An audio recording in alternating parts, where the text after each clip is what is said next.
Kalaboso ang isang 60 anyos na lalaki sa Doña Remedio, Trinidad, Bulacan matapos magtago sa batas ng mahigit 2 dekada dahil sa nangyaring unagawang krimen ng pagpatay sa isang individual taong 2002. Bunso dito ng pinaigting na backtracking at zero pending cases ng pulisya para gumalaw ang hustisya sa mga naiwang kaso at pamilya ng biktima.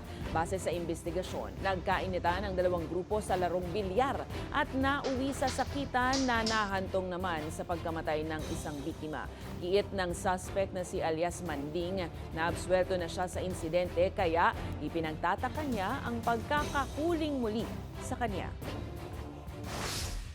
Hindi ko po kalala po yun eh. 2002 po siguro yung, kung di 2002, 2004 nangyari yun. Eh, ko nga po ba, nasa akin na po yung last paper ko eh. Kay Perman Attorney.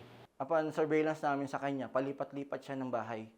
So, pag-verify namin sa lugar na pinagtataguan niya, meron tayong action agent doon, informant. Nabanggit sa amin ng aming informant na nandito na po yung taong hinahanap nyo.